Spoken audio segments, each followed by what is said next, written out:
Hi, my name is Judy Mauer and I'm a professional organizer. The name of my business is Creatively Organizing. You can go and visit me at creativelyorganizing.com if you like. I'm coming to you today to bring a special message, tell you a little bit about my work, and to ask you a favor. Ever since starting my business in 2006, I've been an organizer for a little over 4 years now. I have had the opportunity and the blessing of working with many people who are obsessive compulsive hoarders. Clients that I had both were obsessive compulsive hoarders. They couldn't eat in their kitchens, there were pathways through their homes, and I worked with them, and fortunately both of those clients had pots of money in which they were able to pay for my services. Huge gap in our therapeutic communities. Many of these people suffer from extensive trauma, which has triggered their hoarding behavior. And if they are ever to heal from their trauma and start living productive lives, these services are an important link in the chain of supports that are necessary.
So Christine, I want you to tell me a little bit about how things got into the condition that they are. First of all, I want to ask you about your family history. Do you have any people in your family that had issues with hoarding or collecting overabundance of stuff? Yes, I did. Unfortunately, my Uncle Bill, who's passed, he showed symptoms. Tell me a little bit about when things started to get out of control and what might have triggered you to start creating such an intense nest of stuff around you. Well, I worked full-time as an RN for 23 years, and so I had a second marriage, and the divorce was rough, and then my 22-year-old son was hit by a train and passed. What year was that? 97. 97, okay. And so, it started really with that. And so Christine, in 2003, you had an experience with a violent crime that was committed against you. And do you feel that changed my life? Changed your life, and even further after your divorce and your son and now this violent crime, how did that impact you? Lots of sadness, depression, anxiety, anger. And it impacted your health too. Yes. And I ended up going into hospice and was supposed to have died, but I was blessed and I didn't die. Yeah, you're a hospice survivor. And so now I'm in my own place and want to make it better. So you've come a really long way, and all of these traumas really triggered what might have been a pattern that is kind of inherited from your family. and made it get to this condition. Do you feel that the things that you have collected around you serve you in any way as a buffer or a cushion to the outside world? Oh, yes. So since you moved into this apartment, have you been collecting things? Continuing to acquire items? Yes, but not as much due to, you know, the money. Okay.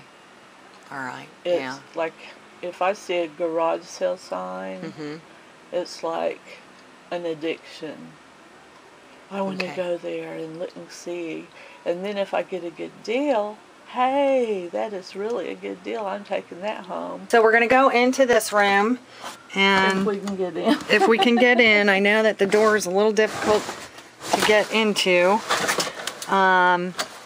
And this is, again, it's a storage area. You can see there's many boxes that have never been unpacked. How would it feel to you to be able to move around freely in your house? Oh, that would be good. What happens when you walk around now? Do you bump into stuff, or what's that like? Yes, and I've had several falls to where one of them I had to go in the hospital. Oh my goodness. So this is, the environment you're in has really created health risk for you. And plus, you know, the building is... Tell me about the building. with- You had told me that that has some structural issues, and so I'm just gonna show right up here. Yeah, we This got is an cracks. indication that the building is settling beyond normal settling. How does it feel to you on a daily basis living in a place that you're not sure of? You mentioned to me that a couple of the buildings in this complex have been condemned due to structural issues like you're experiencing here, and that you have some fear that this building will also be condemned, and that if they see the conditions of the apartment, that they'll look for an excuse to evict you rather than moving you into another apartment. Can you tell me a little bit about how you're feeling? I feel very nervous. I don't want to be homeless ever again, and I don't have the money to move. Mm-hmm. And I've got a lot of nice things, and you know, I just kind of get nervous about the problems with the apartments in this building, and I just pray that it never collapses like I saw one did, where water comes down and I get squished.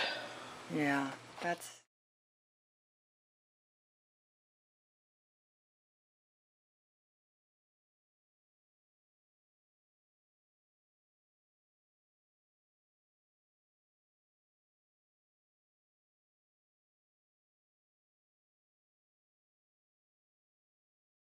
However, her kitchen and her bathroom are very neat and tidy. This is a very good sign that she will be able to maintain her home.